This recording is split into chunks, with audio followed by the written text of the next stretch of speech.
തിരുവനന്തപുരം വർക്കലയിൽ വാഹനമിടിച്ചു കയറിയ അമ്മയും മകളും മരിച്ചു. വർക്കല പേരേറ്റിൽ സ്വദേശികളായ രോഹിണി, മകൾ അഖില എന്നിവരാണ് മരിച്ചത്.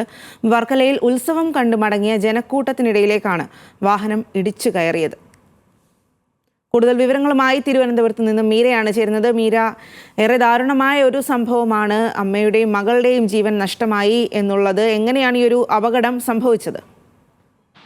സ്വാതി, ഇന്നലെ രാത്രി 10 മണിയോട് കൂടിയായിരുന്നു ഈ ഒരു അപകടം സംഭവിച്ചത്. പ്രാഥമികമായുള്ള അന്വേഷണത്തിൽ മനസ്സിലാകുന്നത് ഈ വാഹനം അമിത വേഗത്തിലായിരുന്നു എന്നുള്ളതായിരുന്നു. വർക്കലയിൽ ഉത്സവം കണ്ടു മടങ്ങുകയായിരുന്നു ഈ അമ്മയും. നിലവിൽ വർക്കല പേരേറ്റിൽ സ്വദേശികളായ രോഹിണി, മകൾ അഖില എന്നിവരാണ് മരിച്ചത്.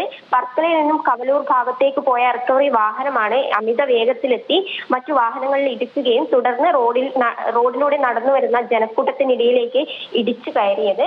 നിലവിൽ ഈ ഒരു അപകടത്തിൽ പരിക്കേറ്റ മറ്റ് വർക്കല സ്വദേശികളായ ഉഷ, നാസിഫ് തുടങ്ങിയവരെ വർക്കലയിൽ തന്നെയുള്ള സ്വകാര്യ ആശുപത്രിയിൽ പ്രവേശിപ്പിച്ചിട്ടുണ്ട്.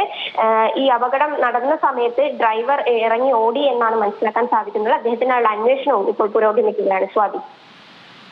ശരി മീര, വർക്കലയിലാണ് ഉത്സവം കണ്ടു മടങ്ങിയെത്തിയ അമ്മയ്ക്കും മകൾക്കും നേരെ വാഹനം പാഞ്ഞെത്തി അമ്മയുടെയും മകളുടെയും ജീവൻ നഷ്ടമായിരിക്കുന്നത്.